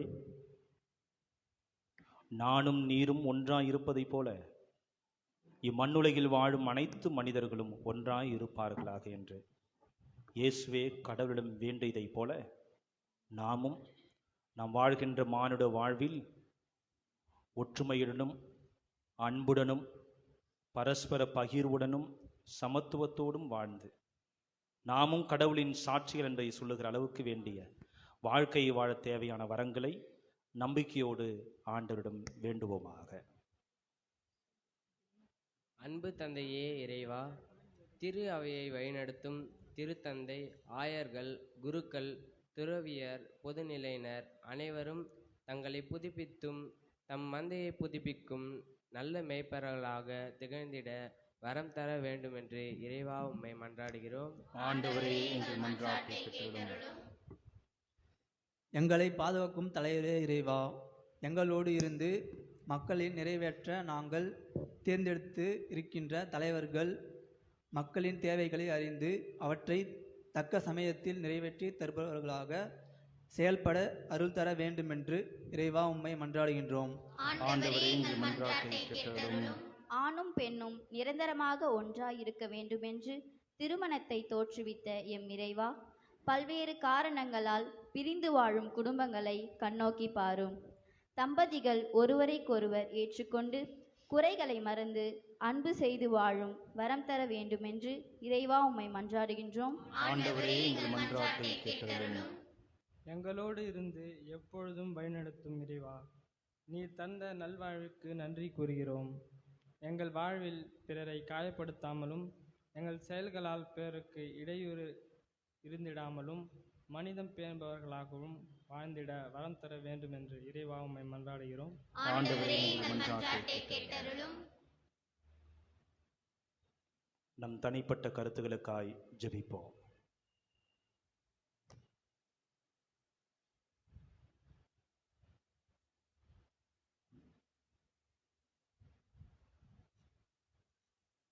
எங்கள் ஜெபங்களை எல்லாம் எங்கள் ஆண்டவர் இயேசு கிறிஸ்து வழியாக உம்மை மன்றாடுகிறோம். ஆமென்.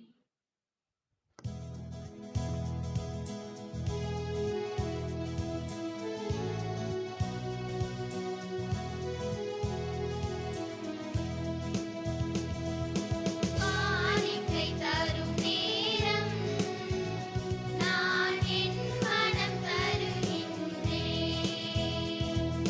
காணிக்கை தரும் நேரம் நான் என் மனம் தருகின்றேன்.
சகோதரர்களே, சகோதரிகளே, என்னுடையதும் உங்களுடையதுமான இப்பலி எல்லாம் வல்ல தந்தையாகிற இவனுக்கு ஏற்றதாகும்படி மன்றாடுங்கள். ஆண்டவர் தம் பெயரை புகழ்ச்சிக்காகவும் ஆட்சிக்காகவும் நமது நன்மைக்காகவும் புனித திரு அவையின் அனைத்து நலனுக்காகவும் உமது கையில் இருந்த இப்பலியை கொள்வாராக. ஆண்டவரே, உம் கட்டளைகளாலும் தூயமறை நிகழ்வுகளாலும் நிறுவப்பட்ட பலிகளை நீர் ஏற்றுக்கொள்ள உம்மை வேண்டுகிறோம். இதனால் நீர் மனித குலத்தை உம் சாயலிலும் உருவிலும் படைத்ததை போல நாங்கள் வாழும் இம்மானுட வாழ்க்கையை உமக்கு நிறைவாய் விசுவாசத்தோடு பணிபுரியும் உண்மையான மக்களாகவும் உம்மீது கொண்டுள்ள அன்பை எம் சகோதர சகோதரிடத்தில் பகிர்ந்தும் கொடுத்தும் வெளிப்படுத்தி வாழும் நல் திரு அவையினர்களாய் மனிதர்களாய் இக்காணிக்கைகளோடு ஒப்பு கொடுக்கும் எங்களையும் ஏற்றுக்கொண்டு ஆசீர்வதிப்பீராக. எங்கள் ஆண்டவராகிய கிறிஸ்து வழியாக உம்மை மன்றாடுகின்றோம்.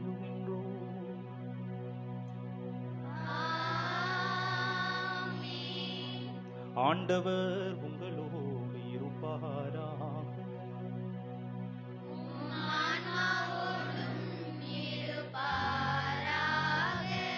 இதயங்களை மேலே எழுப்புங்கள்.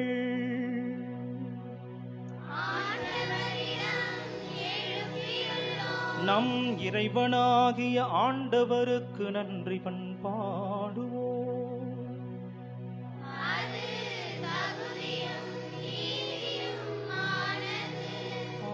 ஆண்டவரே, தூயவரான தந்தையே, தாயே, என்றும் உள்ள எல்லாம் வல்ல இறைவா, எந்நாளும் எவ்விடத்திலும் நாங்கள் உமக்கு நன்றி செலுத்துவது மெய்யாகவே தகுதியும் நீதியும் ஆகும். எங்கள் கடமையும் மீட்புக்குரிய செயலும் ஆகும். ஏனெனில் நீர் உலகு அனைத்தையும் படைத்தீர், காலங்களின் மாற்றங்களையும் முறைப்படுத்தினீர், உமது சாயலில் மனிதரை உருவாக்கினீர், இவ்வுலகின் வியத்தகு பொருள்கள் எல்லாவற்றையும் அவர்களுக்கு பணிய வைத்தீர். இவ்வாறு அவர்கள் உமது படைப்புகள் அனைத்தின் மீதும் பதினால்களாக ஆட்சி செலுத்தவும் உம் செயல்களின் மேன்மையைக் கண்டு உம்மை இடையராது புகழ்ந்தேத்தவும் எங்கள் ஆண்டவராகிய கிறிஸ்து வழியாக நீர் அருள் செய்தருளினீர். ஆகவே நாங்கள் வானதூதர் அனைவரோடும் சேர்ந்து உம்மை புகழ்ந்தேத்தி அனைவரும் மக்களிவுடன் ஒரே குரலாய் பாடுவதாவது.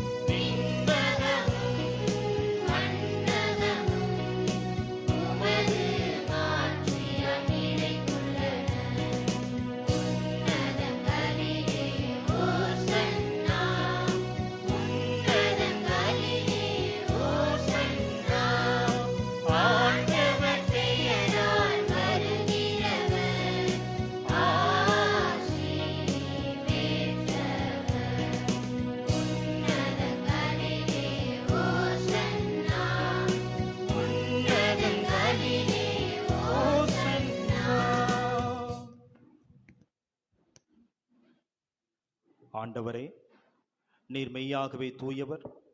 உம்முடைய படைப்புகள் எல்லாம் உம்மை புகழ்வது தகுமே. ஏனெனில் உம் திருமகனாகி எங்கள் ஆண்டவர் இயேசு கிறிஸ்து வழியாக தூய ஆவியாரின் செயலாற்றலால் அனைத்தையும் ஓய்வைத்து தூய்மைப்படுத்துகின்றீர். கதிரவன் தோன்றி மறையும் வரை உமது பெயருக்கு தூய காணிக்கையை ஒப்புக் கொடுக்குமாறு உமக்கென மக்களை இடையராது ஒன்று சேர்த்து வருகின்றேன். எனவே ஆண்டவரே, உமக்கு அர்ப்பணிக்க நாங்கள் கொண்டு வந்துள்ள இக்காணிக்கைகளை அதே ஆவியாரால் தூய்மைப்படுத்துமை தாழ்மையுடன் மன்றாடுகிறோம். இவ்வாறு உம் திருமகனாகி எங்கள் ஆண்டவர் இயேசு கிறிஸ்துவின் உடலாகவும் இரத்தமாகவும் இவை மாறுவனவாக அவர் பணித்தவாறே இம்மறை நிகழ்வுகளை கொண்டாடுகிறோம். ஏனெனில் அவர் காட்டி கொடுக்கப்பட்ட இரவில் அப்பத்தை எடுத்து உமக்கு நன்றி செலுத்தி ஆசி வழங்கி அதை பெற்று தம் சீடர்களுக்கு அளித்து அவர் கூறியதாவது: அனைவரும் இதிலிருந்து பெற்று உண்ணுங்கள், ஏனெனில் இது உங்களுக்காக கையளிக்கப்படும் என் உடல்.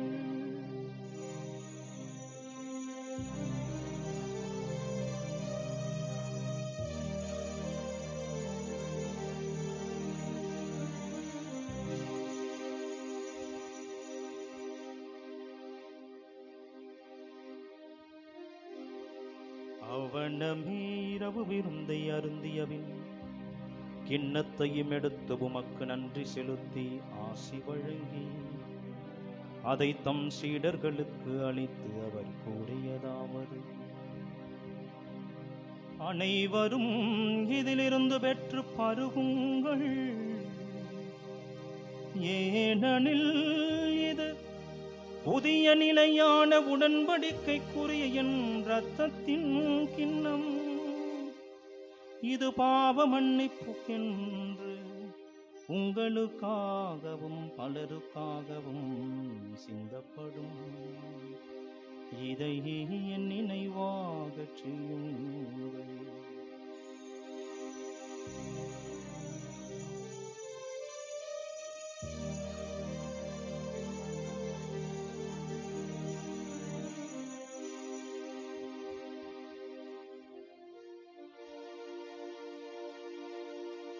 நம்பிக்கையின் மறைபொருள்.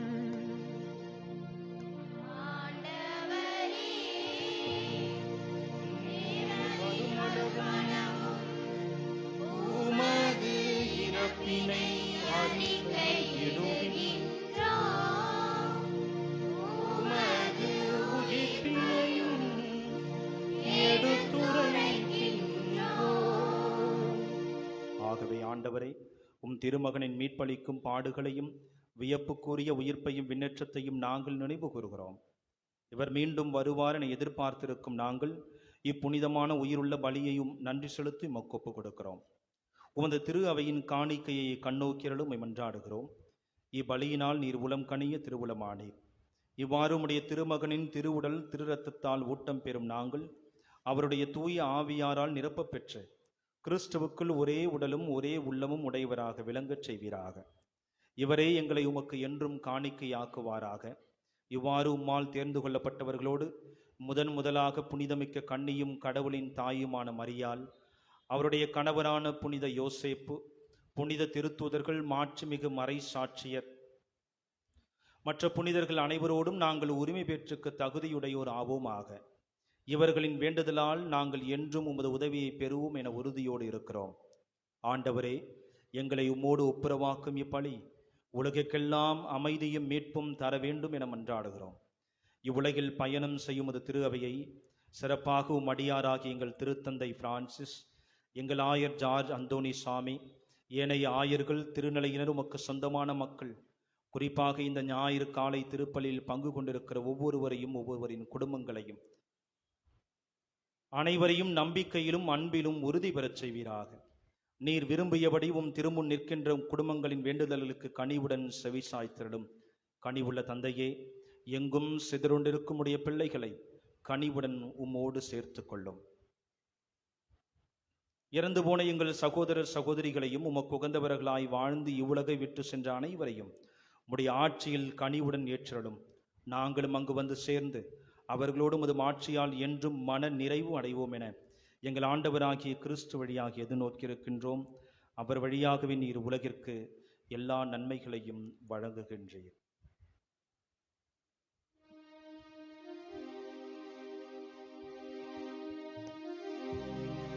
இவர் வழியாக இவரோடு இவரில் எல்லாம் வல்ல இறைவனாகிய தந்தையே, தூய ஆவியாரின் ஒன்றிப்பு எல்லா புகழும் மாட்சியும் என்றென்றும் உமக்கு உரியதே.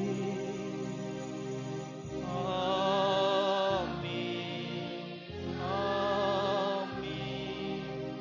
ஆமென். இறைவன் தம் சாயலிலும் உருவிலும் படைத்த நம்மை ஒன்றித்து வாழும் ஒற்றுமை சமூகமாக விரும்பியதால் நாம் அன்பிலும் சமத்துவத்திலும் சகோதரத்துவத்திலும் வாழ வேண்டிய அருளை அவரிடம் வேண்டுவோமாக. விண்ணுலகில் இருக்கிற எங்கள் தந்தையே, உமது பெயர் தூயது என போற்றப் பெறுக. உமது ஆட்சி வருக. உம்முடைய திருவுளம் விண்ணுலகில் நிறைவேறுவது போல மண்ணுலகிலும் நிறைவேறுக. எங்கள் அன்றாட உணவை இன்று எங்களுக்கு தாரும். எங்களுக்கு எதிராக குற்றம் செய்வோரை நாங்கள் மன்னிப்பது போல எங்கள் குற்றங்களை மன்னியும்.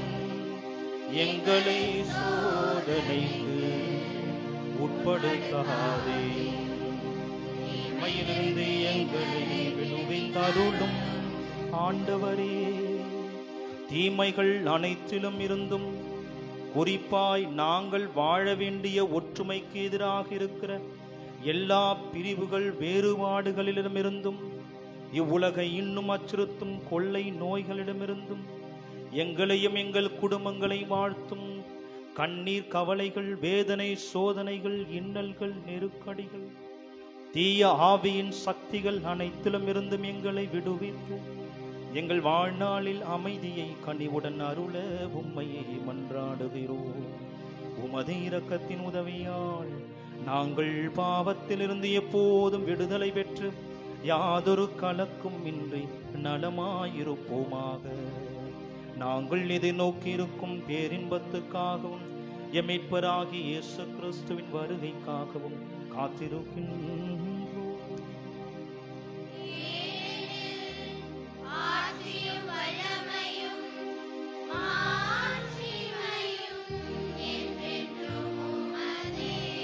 ஆண்டவரே இயேசு கிறிஸ்துவே, அமைதியை உங்களுக்கு விட்டுச் செல்கிறேன், என் அமைதியை உங்களுக்கு அளிக்கின்றேன் என்று உம் திருத்தூதர்களுக்கு மொழிந்தீரே.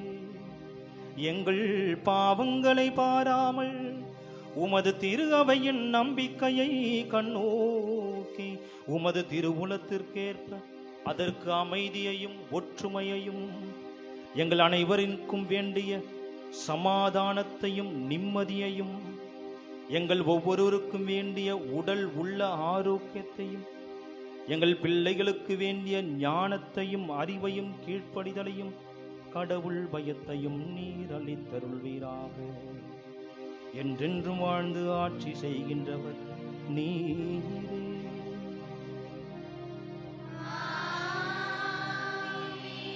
ஆண்டவருடைய அமைதி நம் அனைவரோடும் இருப்பதாக.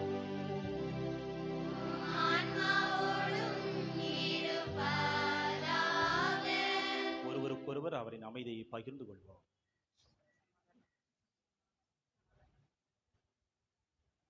உலகின் பாவங்களை போக்கும் இறைவனின் செம்மறியே, எங்கள் மேல் இரக்கமாயிரும். உலகின் பாவங்களை போக்கும் இறைவனின் செம்மறியே, எங்கள் மேல் இரக்கமாயிரும். உலகின் பாவங்களை போக்கும் இறைவனின் செம்மறியே, எங்களுக்கு அமைதியை அளித்தருளும்.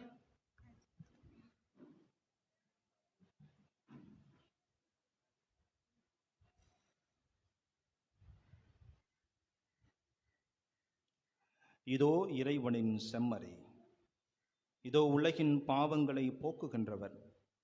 இந்த செம்மறியின் விருந்துக்கு அழைக்கப்பட்டிருக்கிற நாம் அனைவரும் பேறு பெற்றோர். ஆண்டவரே, நீர் நிலத்தில் எழுந்தருளி வர நான் தகுதியற்றவன், ஆனால் ஒரு வார்த்தை மட்டும் சொல்லிடலும் எனது ஆன்மா நலமடையும். கிறிஸ்துவின் திருவுடலும் திருரத்தமும் நம்மை காத்து நமக்கு முடிவில்லாது வாழ்வளிப்பதாக.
புனித இயேசுப்பு ஜூபிலி ஆண்டிற்கான ஜெபம். வாழ்க மீட்பரின் பாதுகாவலரே, வாழ்க கன்னிமரியாளின் துணையாளரே, உம்மிடம் கடவுள் தம்முடைய ஒரே மகனை படைத்தார். உம்மில் கன்னிமரியால் நம்பிக்கை வைத்தார். உம்முடன் கிறிஸ்து மனிதரானார். புனித யோசேப்பே, எங்களுக்கு நல்ல தந்தையாக இருந்து எங்கள் வாழ்க்கை பாதையில் எங்களுக்கு வழிகாட்டும். எங்களுக்கு அருள், இரக்கம், துணிவு ஆகிய புண்ணியங்களை பெற்றுத்தாரும். தீமையிலிருந்து எங்களை காப்பாற்றும். ஆமீன். தணிகை புதுமை மாதாவிற்கான ஜெபம். எங்கள் தாவும் தணிக்கும் தணிகை புதுமை மாதாவே, கடந்த 50 ஆண்டுகளாக எம்மை விசுவாச பாதையில் வழிநடத்ததற்காக நன்றி கூறுகின்றோம். உம்மை தேடி வந்துள்ள எங்களின் குரலை கேட்டலும் உம்மை சக்தி வாய்ந்த தாயாக தந்ததற்காக இறைமகன் இயேசுவிற்கு மனமோது நன்றி கூறுகின்றோம். உம் திருப்பாதங்களை அண்டி வந்துள்ள எங்களுக்கு உடல் நலத்தையும் மன அமைதியையும் தந்தருளும். வறுமையின் பிடியன் என்றும் பசி என்னும் கொடுமையிலிருந்தும் எங்களை காத்தருளும். கடுமையாக உழைத்து நேர்மையான வழியில் பொருளீட்டச் செய்தருளும். எம்மிடம் உள்ளதை பிறரோடு, குறிப்பாக ஏழைகளோடு பகிர்ந்து கொள்ள செய்தருளும். தனியை தாயே, எங்கள் மன தாங்களை நீர் அறிவீர். நம்முடைய தேவைகளையும் விண்ணப்பங்களையும் மௌனமாக அன்னையின் பாதத்தில் எடுத்துரைப்போம்.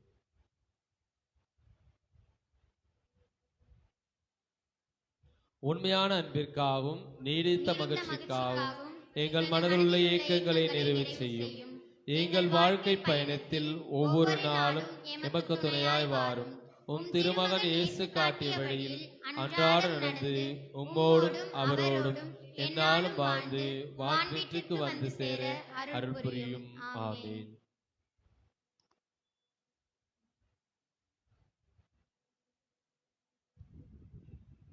சில அறிவிப்புகள். முதலாக நம்முடைய திருத்தணி தணிகை மாதாவினுடைய பங்குத்தலத்திற்கு புதிதாக திரு இதய அருட்சகோதரிகள் வந்திருக்கிறார்கள். பங்குத்தந்தை அவர்களை வரவேற்று பூச வச்சிங்கன்னா அன்றைக்கு பங்குத்தந்தை அவர்களை மீண்டுமாக பங்கு மக்களுக்கு இந்த ஞாயிறு திருப்படியில் அவர்கள் வருகையை அறிவிக்க செய்தார். எனவே திரு இதய அருட்சகோதரிகள் நம்முடைய பங்குத்தலத்திற்கு மறை பணி புரிய, கல்வி பணி புரியவும், சமூக பணி புரியவும் வருகை தந்திருக்கிறார்கள். அந்த நல்லதொரு பணியை ஆர்வத்தோடு ஏற்றுக்கொண்டு இந்த மறை மாவட்டத்தில் இந்த பங்கு தளத்தில் இப்படிப்பட்ட ஒரு ஓரமாக இருக்கிற பங்கு தளத்தில் வந்து பணி செய்வதற்கு இசைவும் ஆர்வமும் முழுமையான ஒப்புதலோடு வந்திருக்கிற திருஹிருதய அருட்சகோதரிகளை நாம் கைத்தட்டி மீண்டுமாய் அவர்களை வரவேற்போம். நம்மோடு 3 அருட்சகோதரிகள் இங்கு இருப்பதாக பங்குசாமியார் சொன்னார். ஒரு அருட்சகோதரி கொஞ்ச நாள் கழிச்சு வருவாங்க அப்படின்னு. இப்போது அருட்சகோதரி டெய்ஸி, யார் நீங்கள்? அவங்களா? டெய்ஸி, அப்புறம் அருட்சகோதரி வடிவு, இந்த இருவரும் இங்கே இருக்கிறார்கள். தொடர்ந்து அவர்களுக்காக நாம் ஜெபிப்போம். அந்த சபைக்காக நாம் நன்றி கூறுவோம். இறைவன் அவர்கள் வழியாய் இந்த பங்குத்தலத்தில் என்னென்ன செய்ய விரும்புகிறாரோ அதையெல்லாம் அவருடைய திருவுளப்படி செய்யவும், அவர்களுக்கு நாம் ஒத்துழைப்பு கொடுக்கவும், அவர்களோடு சேர்ந்து நாமும் பணியாற்றவும், அவர்களுக்காகவும் அவருடைய பணிகளுக்காகவும் உடல் உள்ள சுகத்திற்காகவும் நாம் ஜெபிப்போம். இரண்டாவது, இந்த மாதத்தினுடைய 8ஆம் தேதி தணிகை புதுமை மாதாவிற்கான சிறப்பு திருப்பலி மாதந்தோறும் 8ஆம் தேதி நடைபெறுகிறது. இந்த இன்றைய மாதத்தில் 8ஆம் தேதி வெள்ளிக்கிழமை வர இருப்பதால் முன்கூட்டியே வியாழக்கிழமை மாதாவிற்கான சிறப்பு திருப்பலி, தணிகை மாதாவிற்கான சிறப்பு திருப்பலி நடைபெறும். 6 மணிக்கு ஜெபமாலையும் 6:30 மணிக்கு சிறப்பு திருப்பலியும் ஆரம்பமாகும். அதோடு முதல் செவ்வாய்க்கிழமை முருகமட்டில் தூய் அந்தோணியாருக்காக நடக்கிற சிறப்பு திருப்பலி வழக்கம் போல நடைபெறும். மாலை 6 மணிக்கும் 6:30 மணிக்கு சிறப்பு திருப்பலியும் அந்தோணியாருக்கான நவநாளும் ஆரம்பமாகும். இன்றைய நாளில் முழுவதுமாக இந்த திருவழிபாட்டை வழிநடத்தி சிறப்பு செய்த வின்சென்ட் தே பால் சபையினர் மற்றும் இளைஞர்கள் அவர்கள் இருவருக்கும், இந்த பக்த சபையில் இருக்கிற எல்லோருக்கும் வாழ்த்துக்களை தெரிவிக்கிறேன். டீச்சர் கையை தூக்கி செய்வாங்க. Okay, very good.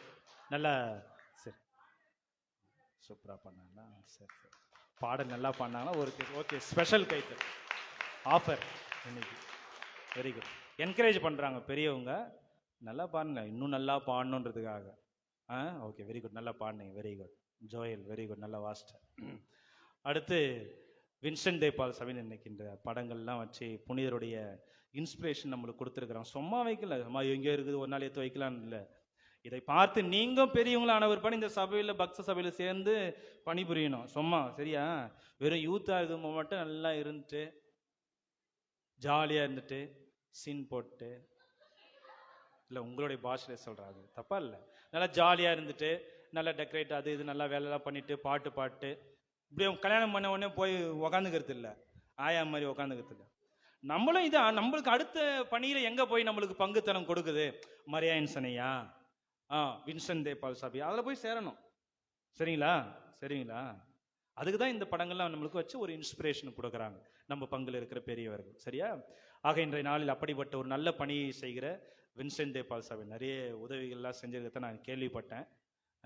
Iron box கொடுத்துருக்குறாங்க, வண்டி தள்ளு வண்டி கடை, அப்புறம் தையல் இயந்திரம், இல்லை நிறைய செஞ்சுருக்கிறாங்க.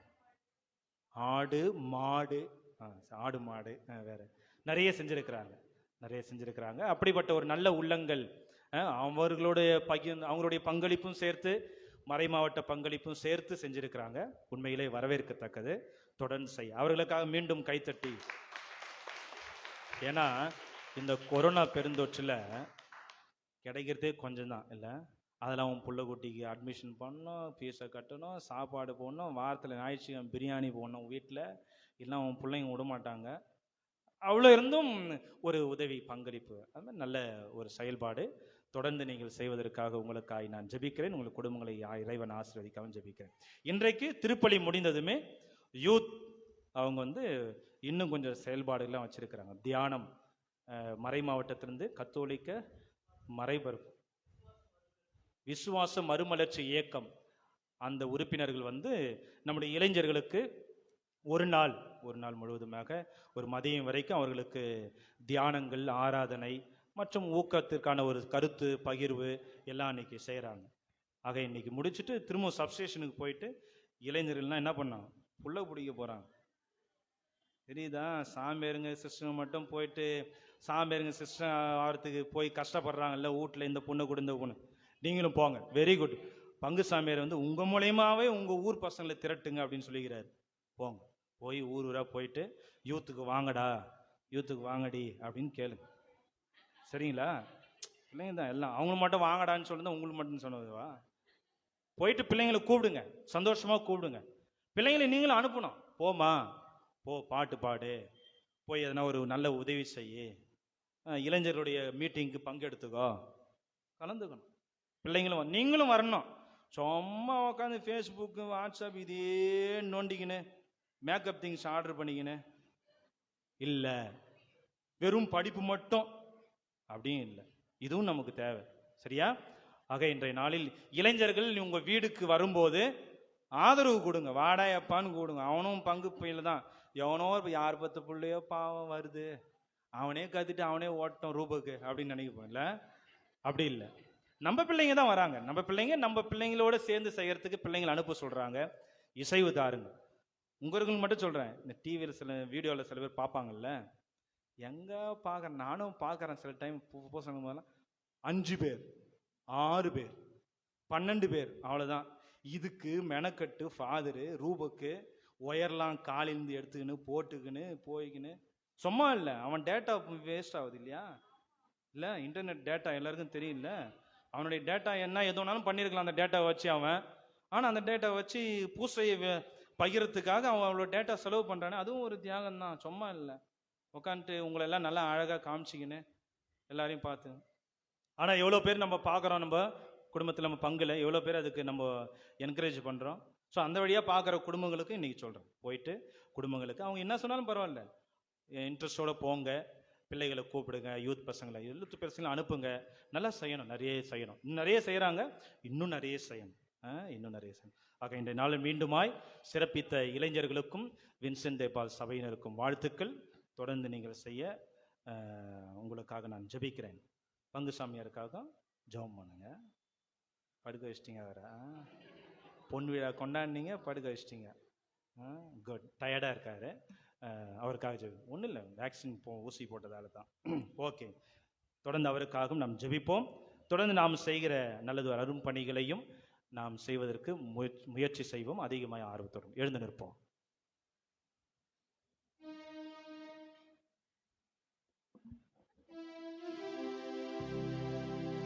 நன்றியோடு மன்றாடுவோமாக.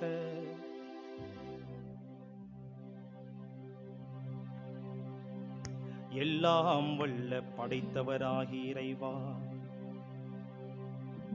நாங்கள் உமது சாயலையும் உமது இயல்பையும் பெற்றுக்கொண்டு மனிதர்களாகி நிறைவான அருள் வரங்களினால் மகிழ்வோடும் நலமோடும் வாழ நீர் திருவுளம் கொண்டீரே.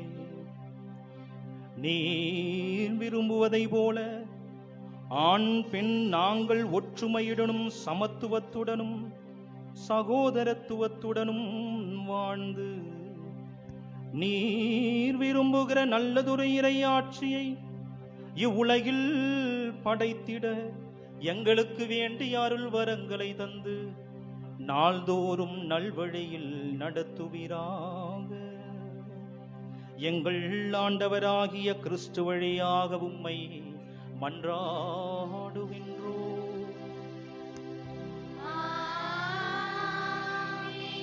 ஆண்டவர் உங்களோடு இருப்பாராக.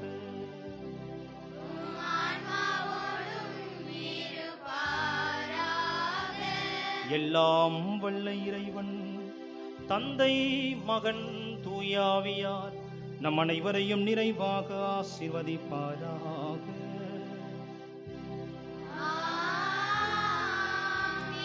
சென்று வாழுவோம். திருப்பலி நிறைவேறிற்று.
பரிசுத்த பாப்பரசு கருதுகளுக்காகவும் பங்கு தந்தையின் கருதுகளுக்காகவும் உடல் சுகத்திற்காகவும் உள்ள நலத்திற்காகவும் இன்று திருப்பலி நிறைவேற்றிய குருடைய கருத்துக்களுக்காக உடல் சுகத்திற்காகவும் உள்ள நலனுக்காகவும் நம்முடைய அருள் சகோதரியோடைய உடல் சுகத்திற்காகவும் உள்ள நலனுக்காகவும் அவருடைய சபை வளர்ச்சிக்காகவும் சிறப்பாக ஜெபிப்போம். கூடி ஜெபிக்க வந்திருக்கின்ற ஒவ்வொருவரையும் காணொலி மூலம் கண்டு கொண்டிருந்த ஒவ்வொரு குடும்பத்தையும் இறைவன் நிறைவாக ஆசீர்வதித்து வழிநடத்த வேண்டும் என்பதற்காகவும் பங்கின் வளர்ச்சிக்காகவும் பங்கு மக்களின் தேவைகளுக்காகவும் சிறப்பாக ஜெபிப்போமாக. விண்ணுலகில் இருக்கின்ற எங்கள் தந்தையே, முது பெயர் தூயதென போற்ற பிறகு முது ஆட்சி வருக, உடைய திருவுளம் விண்ணுலகில் நிறைவேறுவது போல மண்ணுலகிலும் நிறைவேறுவதாக. எங்களுக்கு தாரும், எங்களுக்கு எதிராக குற்றம் செய்வோரை நாங்கள் மன்னிப்பது போல எங்கள் குற்றங்களை மன்னியும், எங்களை சோதனைக்கு உட்படுத்தாது தீமையிலிருந்து எங்களை ரட்சித்தருளும். ஆமென். அருளிருந்த மரியே வாழ்க, ஆண்டவர் உடனே பெண்களுக்குள் ஆசை பெற்றவர் நீரே, உடைய திருவயிற்றின் கனியாகிய இயேசுவும் ஆசை பெற்றவரே.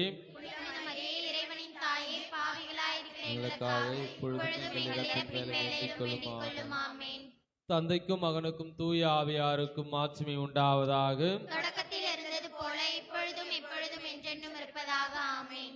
நித்திய சுதிக்குரிய பரிசுத்த பரமதேவன் நற்கருணைக்கு சாகா காலமும் ஆராதனையும் துதியும் சோஸ்திர நமஸ்காரமும் உண்டாக கடவது. இயேசுவின் திருஹிருதயமே, எங்கள் மேல் இரக்கமாயிரும். தனிகை புதுமை மாதாவே, எங்களுக்காக வேண்டிக் புனித சூசியப்பரே, எங்களுக்காக வேண்டிக் புனித அந்தோணியாரே, எங்களுக்காக வேண்டிக் புனித தோமையாரே, எங்களுக்காக வேண்டிக் கொள்ளும். அனைத்து புனிதரே புனிதர்களே, எங்களுக்காக வேண்டிக் கொள்ளுங்கள். ஆட்சி சிலுவை அடையாளத்தினாலே எங்கள் சத்துருக்களும் எங்கள் நட்சத்திரம் எங்கள் சர்வேஸ்வரா தந்தை மகன் தூய ஆவியின் பெயராலே ஆமென்.